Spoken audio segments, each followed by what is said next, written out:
क्या हम अंडर 100 ला सकते हैं? ये एडवांस फोड़ सकते हो। 6 साल से तैयारी कर रहे हैं। अब समय कम है, समय कम है, समय कम है। केवल तुम नहीं कर रहे, बाकी सब कर रहे हैं। अब मैं आपको कुछ ऐसी डायरेक्शंस देने वाला हूँ, आपकी मैच्योरिटी बढ़ेगी और जीतना हम ही को है। आप अब ज़्यादा पढ़ पाएंगे।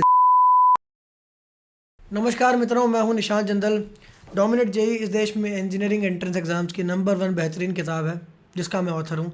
इस किताब में मैंने बताया है कि 4 महीने में मैंने जेई एडवांस में ऑल इंडिया रैंक 247 कैसे प्राप्त की। यह किताब वैसे तो अमेजोन पर 247 रुपीज़ में अवेलेबल है, पर आप अगर नीचे दिए गए लिंक पर क्लिक करेंगे तो आपको फ्री ऑफ कॉस्ट इसकी ओरिजिनल ई बुक मिल जाएगी। इस वीडियो में एक बहुत ही क्लियर स्ट्रैटेजी हम डिस्कस करेंगे कि अभी शुरू करके अगर जेई 2023 की प्रिपरेशन करनी हो तो क्या हम अंडर 100 ला सकते हैं तो क्या स्ट्रैटेजी फॉलो करके लाएंगे। आप चाहे टारगेट किसी भी रैंक को कर रहे हो, पर ये बातें आपके लिए बहुत ही महत्वपूर्ण साबित होने वाली हैं और आपका जीवन परिवर्तित कर सकती हैं। इसलिए बहुत ध्यान से इस वीडियो को एंड तक देखना। कैलकुलेशन की बात करें, 3000 घंटे अगर आप पढ़ लो ना, तो आप जेई एडवांस फोड़ सकते हो, अंडर 100 रैंक भी ला सकते हो। अंडर 100 रैंक की गारंटी कर सकते हो।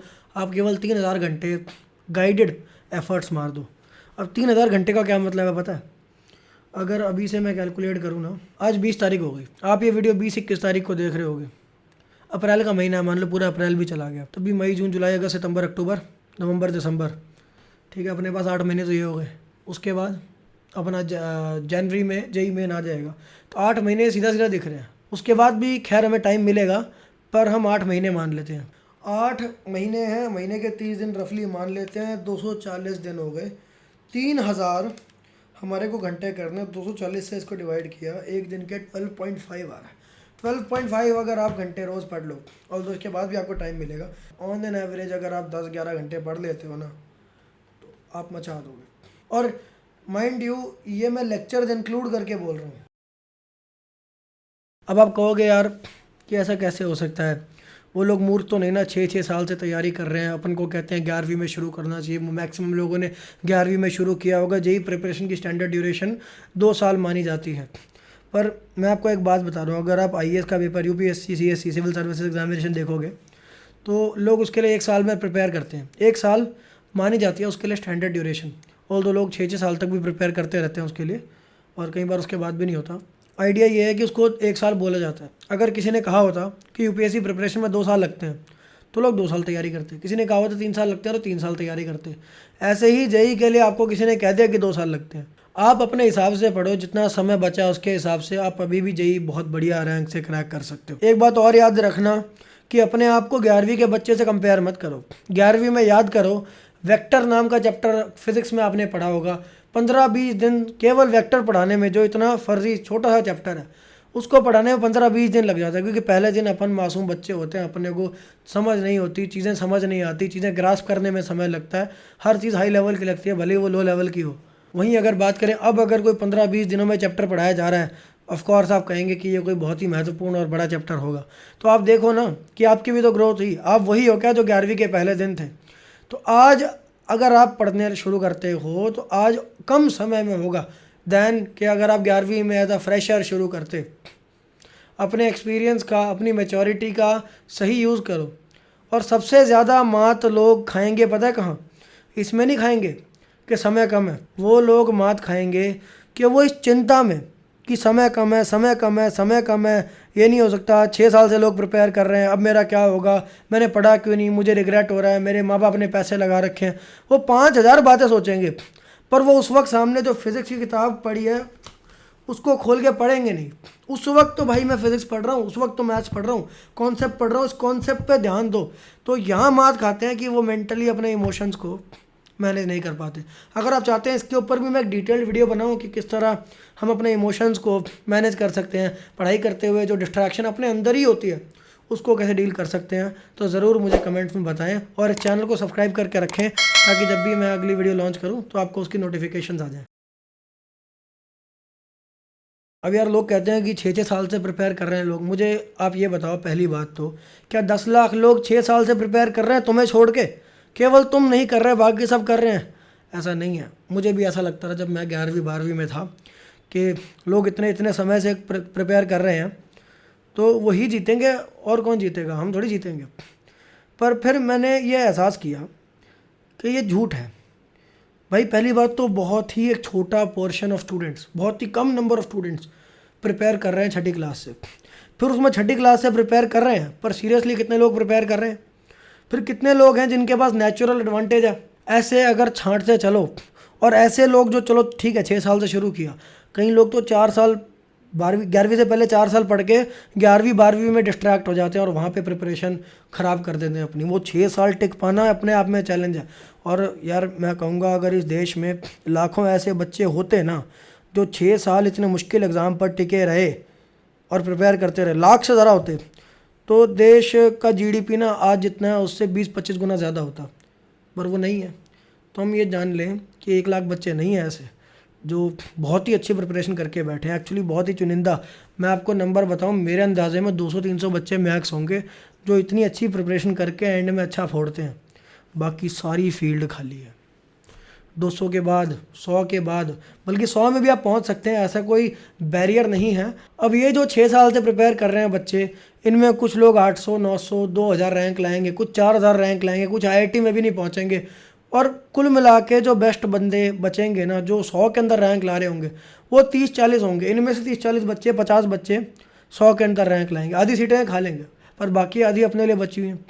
वो नहीं तो कोई बात नहीं यार, कौन सा भाई हमारे घर में मातम छा जाएगा अगर 100 के अंदर रैंक नहीं आई और 150 आ गई, 250 आ गई, 400 आ गई कि यार नहीं हमारे बच्चे ने नाक कटवा दी, देखो इसको 400 रैंक आई है और अब बताओ हम कहाँ कहाँ एडमिशन कराएं बेचारे का। ऐसा तो नहीं होता ना, किसी के घर में होता है तो बताओ। अब यार बात आती है कि चलो ठीक है भैया आप कह रहे हो पॉसिबल है, पर अपन अभी करें क्या? इस वक्त आप देखो आपका कोई चैप्टर चल रहा होगा, उदाहरण के लिए इलेक्ट्रोस्टैटिक्स, एसएचएम, या मैथ्स में ले लो कैलकुलस। आपको क्या करना है कि अभी जो चैप्टर चल रहा है उसमें अगर आप मान लो एक्स टाइम लगाते थे, आप उसमें 1.5x टाइम लगा दो। अब आप कहोगे यार भैया वैसे ही समय कम है, आप कह रहे हो और तेज़ कर लो और धीरे करो। मैं कह रहा हूँ देखो यार समय कम है ना, तो अपन को ना बहुत सावधानी से चलने की ज़रूरत है। अब मैं आपको कुछ ऐसी डायरेक्शंस देने वाला हूँ जिनको अगर आपने फॉलो कर लिया तो आपकी प्रिपरेशन देखना, आपके वीकली टेस्ट में मार्क्स देखना, अब हर चीज़ देखना आपको स्काई रॉकेट होती हुई दिखेगी। पहली है एक चैप्टर को अच्छे से करो। अब इसका क्या मतलब है?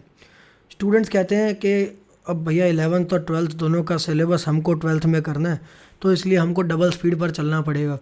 पर वो डबल स्पीड के चक्कर में अपनी सब्जेक्ट की क्लैरिटी, सब्जेक्ट की क्वालिटी, कॉन्सेप्ट क्लैरिटी, वो सब बर्बाद कर देते हैं और जो रहा साहब मार्क्स आने होते हैं वो भी नहीं आते। कच्चे topics, half cooked concepts JEE में नहीं चलते। जेई में आपको कॉन्सेप्ट आता है तो पूरा आना चाहिए, और नहीं आता तो चाहे बिल्कुल ना आए कोई बात नहीं, पर जो आता है वो पूरा आना चाहिए। पूरा नहीं आएगा तो आप क्वेश्चन सॉल्व नहीं कर पाओगे। तो अब कहते हैं भैया टाइम भी कम है, अब आप कह रहे हो करो भी ढंग से, तो कैसे करें? चलो पहले अच्छे से करने की बात कर लेते हैं। पहले ये समझ लेते हैं कि एडवांस लेवल पर अच्छे से किसी टॉपिक को करना कैसे। टाइम की बात बाद में करेंगे। आप सोचो कम टाइम में शायद आप ना कर पाओ, 1 हफ्ते में ना कर पाओ, 10 दिन में कर दोगे। एक्स टाइम में ना कर पाओ, 1.5x में कर दोगे। थोड़ा ज़्यादा टाइम लगाओगे तो और अच्छा हो जाएगा। वो थोड़ा और अच्छा कर लो चैप्टर, कुछ ज़्यादा ही अच्छा कर लो। ऐसा पढ़ लो 2-3 बार, थ्योरी पढ़ लो, इलस्ट्रेशन जम के कर लो और लेक्चर्स देखो भर के, और एंड में ये हो जाए कि भाई इस चैप्टर में कोई भी क्वेश्चन मुझे दे दो मैं कर दूंगा। इससे पता क्या हुआ कि आपने स्वाद चख लिया जेईई एडवांस का। अब तक आप कहते रहे होगे कि मुझसे एडवांस क्वेश्चन नहीं होते, पर जब आप एक चैप्टर में भी एडवांस क्वेश्चंस पे कंट्रोल कर लोगे ना कि यार हो रहे हैं, तो पहला तो ये भ्रम टूटेगा कि एडवांस नहीं होते। जब एडवांस नहीं होते तो इस चैप्टर में कैसे होगा? और वहाँ से आपकी जो मेंटल एनर्जी कंज्यूम होती है ना, जो आप डिप्रेस्ड रहते हो, उदास रहते हो कि यार हो नहीं रहे क्वेश्चन, वो वहाँ से ख़त्म होएगी कि क्वेश्चन नहीं हो रहे, ऐसी बात नहीं है, बस मैं ढंग से नहीं कर रहा इसलिए नहीं है। वो ढंग से कैसे करते हैं ये मैंने खोज निकाला। कैसे खोज निकाला? एक चैप्टर को ज़्यादा समय देकर। उससे मुझे एक्सपीरियंस हुआ कि क्या चीज़ें काम करती हैं और क्या नहीं करती। मुझे पता चल गया कि एक चैप्टर को कंप्लीट करना है तो कौन कौन सी चीज़ों पे ध्यान रखना होता है, कौन कौन से सेक्शन है बुक के जो करने हैं, लेक्चर कितना देखना है। अब बात कर लेते हैं टाइम पर। शुरुआत में जो फिजिक्स में आप वेक्टर्स पढ़ते हो उसमें आपकी स्पीड बहुत कम थी, और आज आप 11वीं का अंत कर चुके, अपनी स्पीड देखो।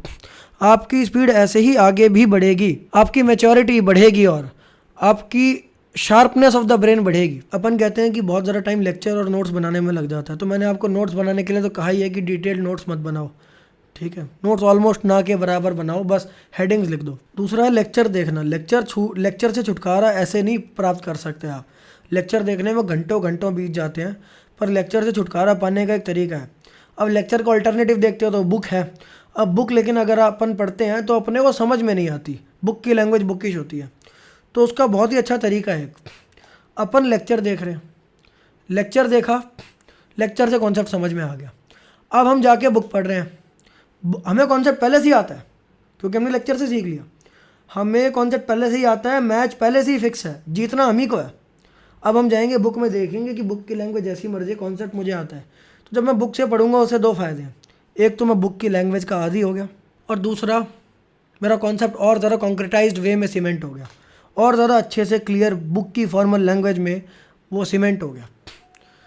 और ऐसे अगर मैंने एक चैप्टर के लेक्चर देखे, फिर उस चैप्टर की बुक पढ़ी, फिर अगले चैप्टर के लेक्चर देखे, फिर उस चैप्टर की बुक पढ़ी, ऐसे 2-3 चैप्टर पर सब्जेक्ट कर दिया अगर मैंने, एक टाइम आ जाएगा मैं इतना आदी हो जाऊंगा बुक की लैंग्वेज का कि मुझे लगेगा कि लेक्चर देखने की ज़रूरत क्या है, सीधा बुक से पढ़ते हैं और आत्मनिर्भर बन जाते हैं।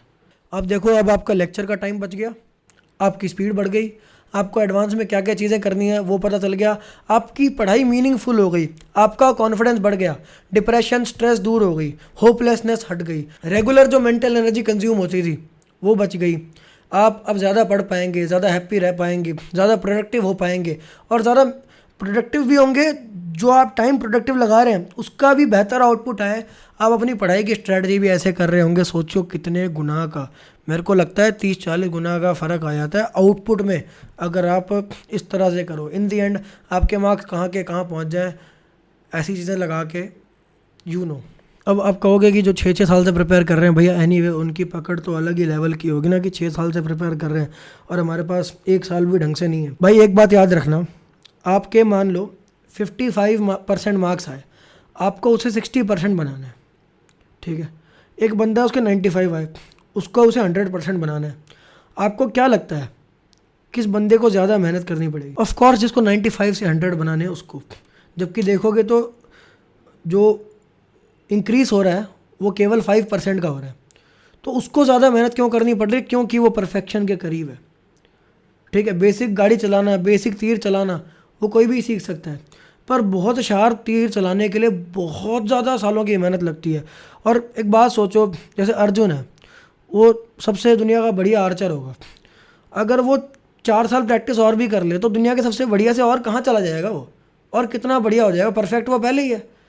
लेकिन जिसको कुछ नहीं आता है, जो बहुत पीछे है, वो बहुत तेज़ी से एवरेज आर्चर बन सकता है। वो 6 साल, पता क्या होता है, अपना ग्राफ इस तरह चलता है, देखो ये ग्राफ है।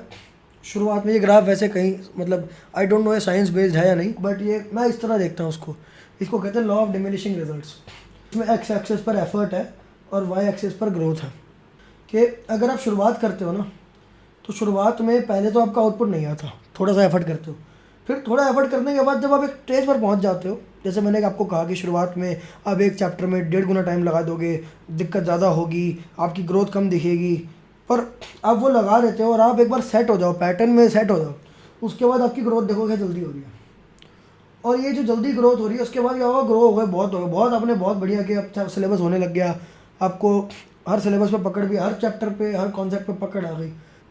अब आप इसमें देखो कि आप कितना भी एफर्ट डाल लो, आपकी ग्रोथ जो है बहुत कम हो रही है, क्योंकि आप इतने ऑलरेडी परफेक्शन के पास हो। तो जो बंदा 6 साल से प्रिपरेशन कर रहा है वो 4 साल और प्रिपरेशन कर लेगा, उसकी रैंक 50 की 45 हो जाएगी। वो क्या करना है उसको 45 ला के, कोई मतलब नहीं, कुछ नहीं। आप अपने आप को देखो, आप अपना कैसे इंप्रूव कर सकते हो। इन दी एंड आप अगर अभी जो मैंने आपको बताया कि फंसोगे नहीं मन के जाल में और पढ़ते रहोगे, तो आप जितनी रैंक कल्पना भी नहीं कर सकते उतनी रैंक आप ला चुके होगे जब आपका जे एडवांस्ड का रिजल्ट आएगा। स्टूडेंट्स मुझसे पूछते हैं कि भैया हम कॉन्सेप्ट भूल जाते हैं, क्वेश्चंस सॉल्व नहीं होते, लेवल कैसे बिल्ड करें, स्पीड कैसे बिल्ड करें, अपने आसपास डिमोटिवेटिंग रिमार्क्स देने वाले लोग हैं उनसे कैसे डील करें, बैकलॉग्स कैसे करें, टाइम टेबल क्या हो, याद नहीं रहता, रिवीजन कैसे करें। अब ये सारे सवालों के जवाब मैं एक वीडियो में दे नहीं सकता, तो आगे मैं और भी बहुत सारी वीडियोज़ लाने वाला हूँ आपके लिए। तो आप इस चैनल को सब्सक्राइब करके रखें ताकि जब भी वो वीडियोज़ आएँ तो आप को नोटिफिकेशन आ जाए। आपकी कोई प्रॉब्लम है जिसको सॉल्व करते हो आप चाहते हैं कि हम वीडियो बनाएं, तो हमारे को कमेंट्स में बताएं और इस वीडियो से पर्टिकुलरली आपने क्या सीखा वो भी कमेंट्स में लिखें, हम उस पर रिएक्ट करेंगे, हम रिप्लाई करेंगे। और आप भी नीचे जाकर कमेंट्स में देखें, आपके कुछ सहपाठियों ने समरी लिखी होगी, उससे आपको भी इस वीडियो को ग्रास्प करने में ज़्यादा आसानी होगी। वाह जिंदल जी वाह।